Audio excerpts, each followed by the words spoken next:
Hi, everyone. My name is Mark Vina, host of the SmartTedhCheck podcast. Today's Thursday, February 15th, 2024. Synaptics is the pioneer and leader of human interface, bringing innovative and intuitive user experiences to intelligent devices. Synaptics' broad portfolio of touch, display, biometrics, voice, audio, and multimedia products are built on the company's rich R&D, extensive IP, and dependable supply chain capabilities. They're really an incredible company that I don't think a lot of people really have a full appreciation for. And joining me for an interview of where Synaptics is headed this year and beyond is Michael Hurlston, the company's president and CEO. Michael, welcome to the podcast. Mark, thanks for having me. And I must say that as a former Synaptics employee yourself, you know the company much better than I do, but we were lucky to have you then and certainly lucky to join you today. Well, I appreciate that, Michael. Yes, I do. Full disclosure, I worked for Synaptics for many, many years back in the early 2000s, I guess.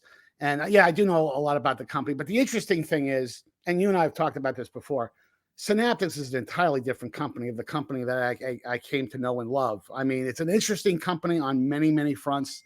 It's sometimes hard to explain, and we've talked about before what Synaptics exactly is, because they're not a pure chip play, yet they're not a pure other type of technology play. And that makes it challenging. It also makes it appealing, frankly, from the kind of design wins that you win and have lots and lots of traction with. And what I want to do is I want to ask you a bunch of questions because I wasn't able to get to CES due to a family thing, but I do want to kind of poke around with you because the one thing great about Synaptics, when I was at Synaptics, we'd have these meetings, for 4 or 5 days at CES, and we get a chance to meet with OEMs, ODMs, customers, all different types. You probably had some investors that would stop by. That was always a lot of fun. Maybe I should use the word entertaining, but there you go.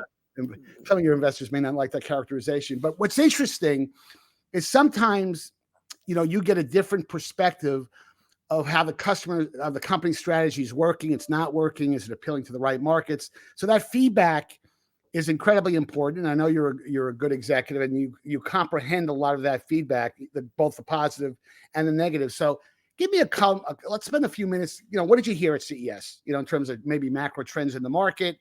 What Synaptics is doing well. Are the tailwinds aligning where the company is headed? So let's get some perspective on that from you. Yeah, Mark, first of all, I appreciate the opener.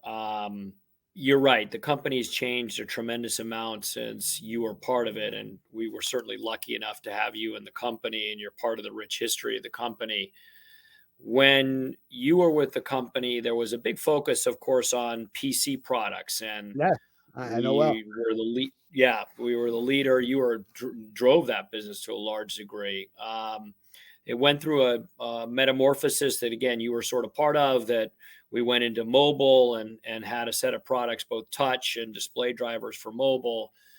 And I joined the company in 2019, and we decided, just given some of the pressures in mobile, some of the pressures in PC, that we wanted to change the company to be focused on the IoT market, as you know well. And for the next 3.5 years, we built up a portfolio of semiconductor products that we think are well suited for that IoT market. Just before CES, we held an analyst day in New York City. And in that analyst day, we said in that IoT portfolio, we wanted to focus on 2 areas. One is wireless, and one is processors. Now, I come from, you come from a background where you have a tremendous knowledge of the PC customers. My background is predominantly in wireless. So I have a great degree of confidence in our wireless strategy. To get to your question, in CES, we really showcased wireless, but more importantly for me, not being a processor guy, the second piece of our strategy and our focus in IoT is on processors. What I saw in CES was a set of new customers that had never engaged with Synaptics before, didn't know how to spell Synaptics, coming through the booth, learning about our processor technology. And Our processor technology is unique. We've got elements of AI in it. We've got high performance processors scaling down to high-end MCUs or microcontrollers. And to see the excitement from the customers around our processor products, it was amazing, frankly. I mean, I was really, really surprised. And I came away after the CES show very, very confident in where our team is taking the processor strategy. It really felt like we had the right customer engagements and the right strategy really to take advantage of our existing, as you know, the existing portfolio in processors, but now broaden that up and take it to a new set of markets and a new set of customers. Now, the interesting thing is, you know, from where the company is headed, from where it was when I was there, from where it is today. I mean, we struggled in those days with getting a ASIC out the door, maybe one or two ASICs out a year. We had that, and you and I've talked about this before. You know, we had, you know, the PC business was the majority of the company's revenue. We were starting to get into touchscreens with Samsung and other clients, but the smartphone category. But it was hard for us to attack a lot of different markets because we only had 2 or 3 ASICs to deal with. And that's changed dramatically, you know, over the last, under your leadership with the company. And it's never an easy thing rolling out an ASIC for anybody who knows anything about silicon development. It's not like, I'm going to use a stupid analogy, but just to make the comparison, it's not like building a house. You know, well, maybe out in California, it could be as complex as building a house, but in other normal parts of the market, you know, it's not as deliberate. And, you know, Synaptics did have a bit of a challenging quarter, the quarter that you just reported, surely from a revenue growth standpoint. But, you know, clearly you did perform within the parameters and expectations that you set. That's good news. And you said during the earnings call that, you know, since IoT is such a big opportunity for Synaptics at a variety of different fronts, and IoT plays in lots of different types of markets and segments. You talked about how you're going to use that period of time to invest in IoT. Give me a little flavor, because that all kind of translates to org resources, where you're focusing the org discipline and capability. That's real important. You know, it's not just about hiring a bunch of people, especially in Silicon Valley and at your development centers around the world. So let's talk a little bit about where you're going to put those resources and what kind of functions they're going to likely show up in. Yeah, I mean, super question mark, and there are many, many different parts of it that I'd like to react to. You know, first of all, the company, I think we're not happy with where the company is from a financial standpoint. We think we should be doing a lot better, given the diverse base of products that we've built. We are unique. I mean, as a semiconductor company that's in the $1.5 billion top line range. We serve so many different end markets, and you said that in your opener. It's a very, very diverse product base and a very, very diverse customer base. What we've done well in the short period of time that I've been here is really figure out an engineering model that gets a lot of chips to market very, very quickly. So our throughput has increased significantly from the time that you've been with the company. And then, you know, obviously there was a period of time where the company wasn't performing very well from a go-to-market perspective after you'd left.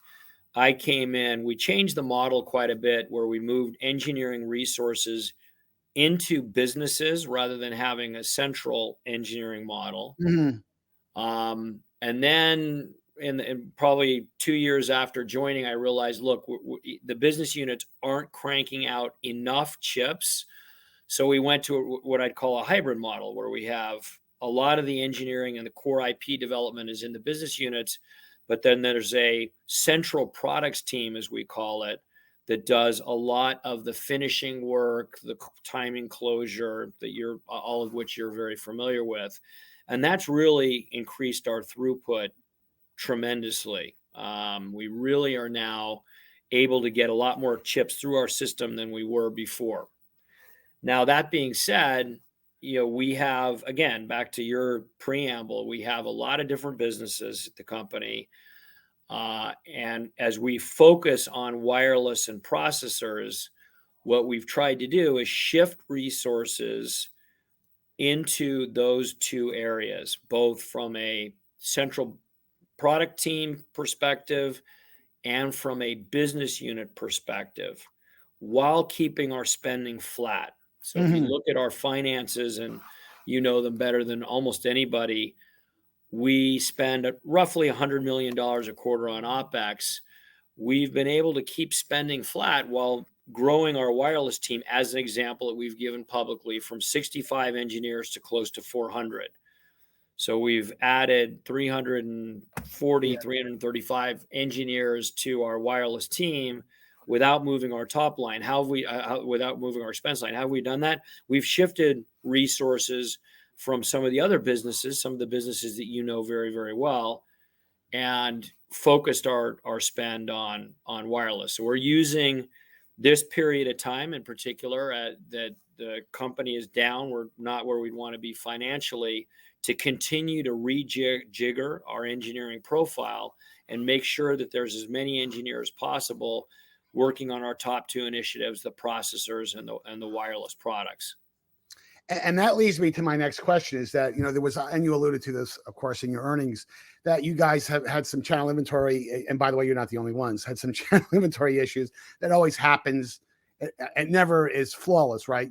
From this, although you depend on your partners to forecast accurately, sometimes that doesn't happen as well as precisely as you'd like.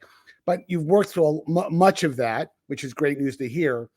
But when you look at the broad Synaptics portfolio, and it's again daunting when I kind of compare it to what that portfolio looked like, 15 years ago, where from a design win growth standpoint, because you're a design win company, where do you see those big wins? You alluded to that a little bit in the earnings call, but give the audience a bit of color from where you're seeing, hey, there's a lot of traction here in these categories.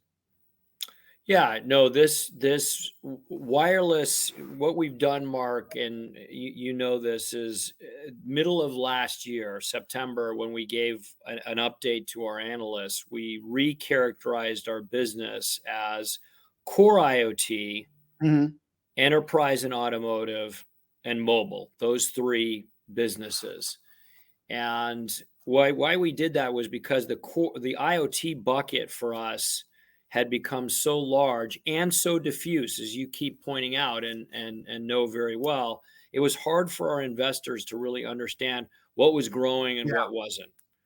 So this core IoT now consists of those two big areas, the processors and the wireless.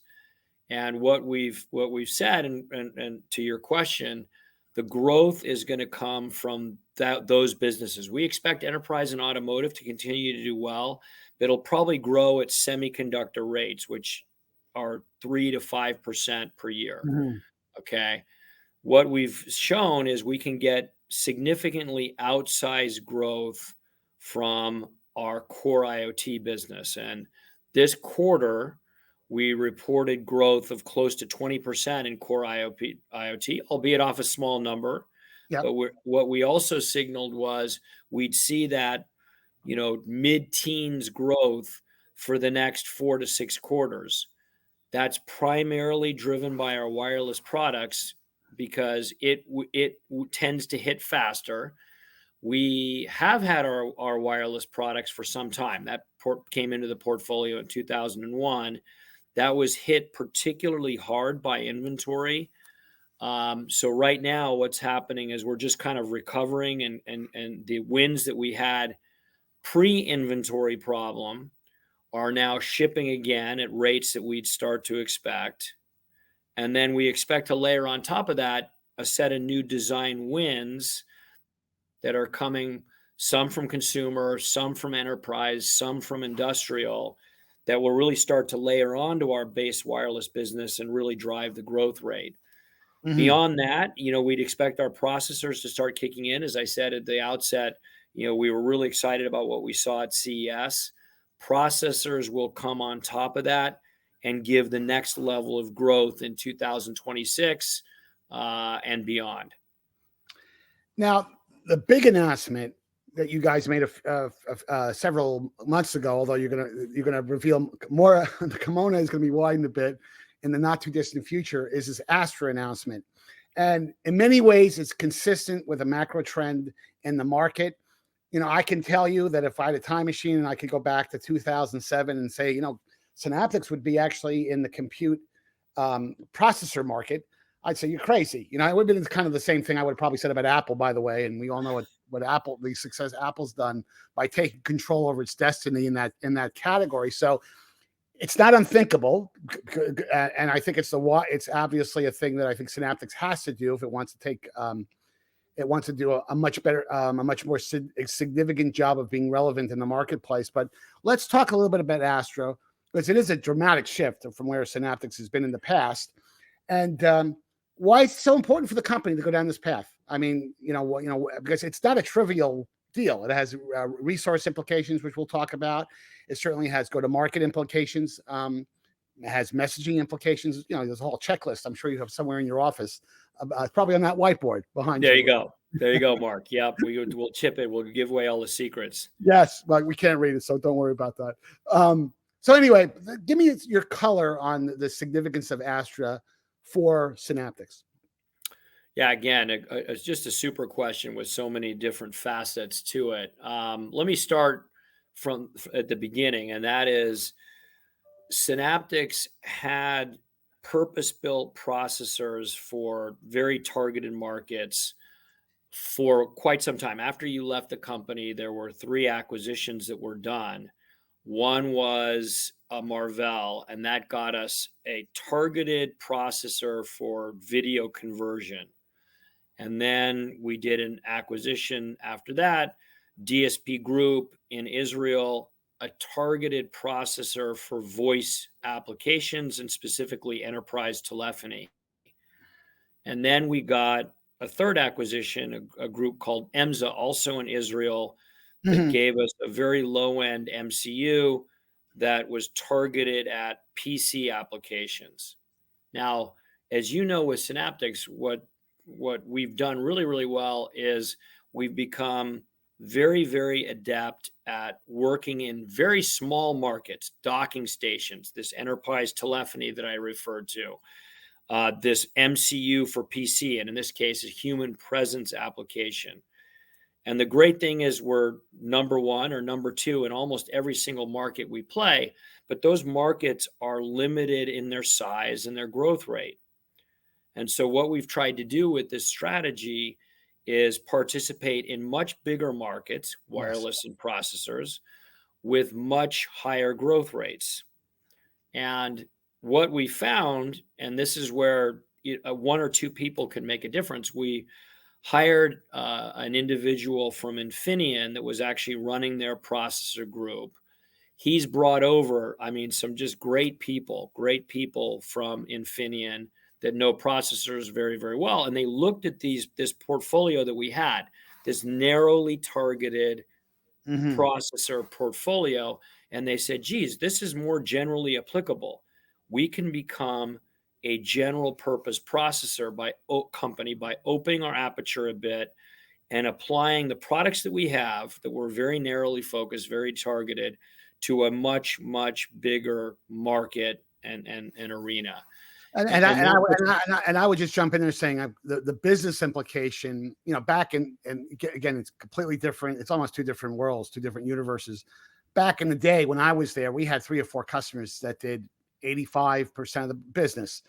By doing what you're doing, ultimately, you're opening the aperture, but you don't have to be dependent on a single customer. You're diversifying your revenue base, which every CEO and every CFO wants to do, because not all customers are clicking on at the same time all the time.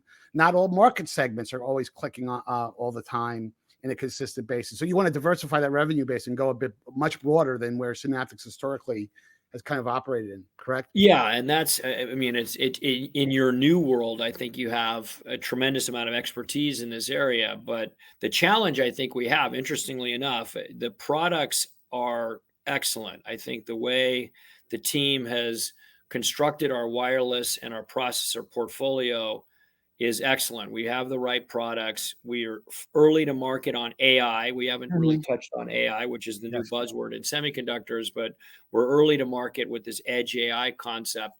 Our challenge is going to be the go to market. And you said that in one of your earlier questions. Our go to market is going to be a big challenge because we are used to, as you correctly point out, dealing with a very small handful of concentrated customers. And so we've actually solved what I would consider to be the difficult part of the equation, the product piece.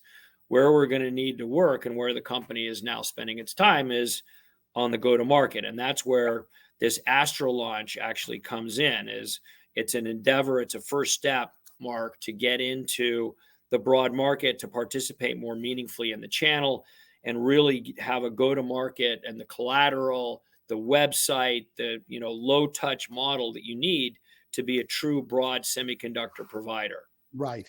And again, just to reinforce this is not a strategy that you've embraced in the last 30 days. This is a very deliberate, I don't know if I want to say bet the company. That's probably a bit too melodramatic, but certainly this is something that's being presented as a major pivot for Synaptics. It is a major pivot. You got it right. I mean, I think that we're very confident in both of these areas. I think we've got the product piece well ironed out. But if we're going to be successful and we're going to be able to attack bigger markets than historically Synaptics has with higher growth rates, we've really got to make these processor products and wireless products, these general purpose products, a success. Let's spend the last couple of minutes of the podcast. We have 3 or 4 more minutes to go.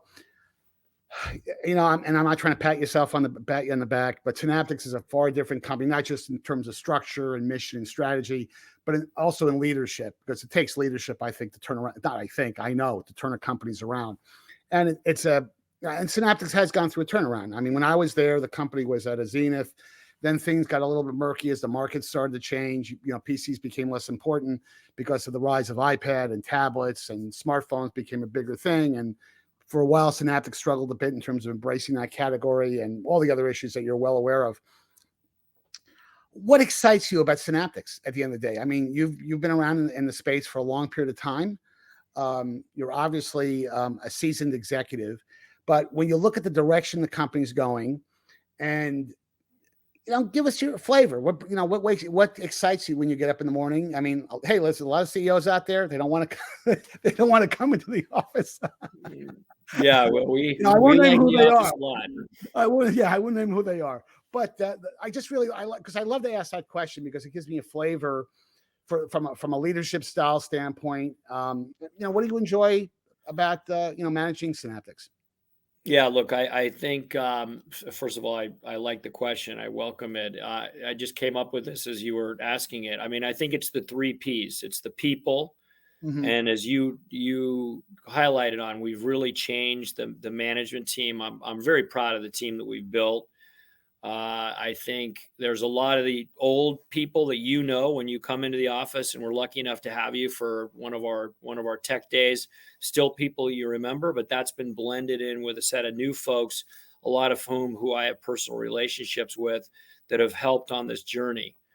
The second P is the products. I think the products are great. We really have leading edge products. Some of the products you built are still best in class in the PC area, in our docking station area. But as we now think about our wireless and processing products, I think it's best in class. We really have done a great job. And as you said, and let me talk to in one of the previous questions, I think our engineering execution has been outstanding on the product side. And the last thing is the potential. I think this is a company with unbelievable potential. It struggled for a while. It got fixated on mobile products and was really chasing, 1 or 2 customers, and those 1 or 2 customers made up a huge preponderance of the revenue. And, we're really sending the company into a very difficult financial situation. But as we come out of that, the potential for this company is amazing. I mean, I really like where we are. As we talked to in one of the previous questions, we are so very diverse already from a product perspective. It's just a matter of unlocking some of this potential, and I think we're going to do phenomenally well in the quarters to come. Any final thoughts before we kind of conclude the podcast, Michael? Well, look, it's always a pleasure, Mark. I can't tell you how much I enjoy speaking with you, and you know the industry better than anybody. And I think we're going to try to figure out how to tap into some of your knowledge as we figure out this go-to-market problem. But I couldn't be more excited about the company. I mean, as I said in the last question, I think we've got unbelievable potential, and it's just a matter of time before we're able to unlock that and really show the semiconductor community what we can do. Great. Well, Michael, thanks very much for taking the time to join me for today's podcast. For our viewing and listening audience, thanks for making the Smart Tech Check podcast part of your day or commute. Please make sure that you hit the like and subscribe buttons at the end of today's podcast, or use these convenient QR codes to connect with me. You can also follow me on X, formerly known as Twitter, at Mark Vena Tech Guy. And until next time, have a great week. And Michael, thanks again for joining my podcast. Super, Mark. Look forward to chatting next time. Thanks again.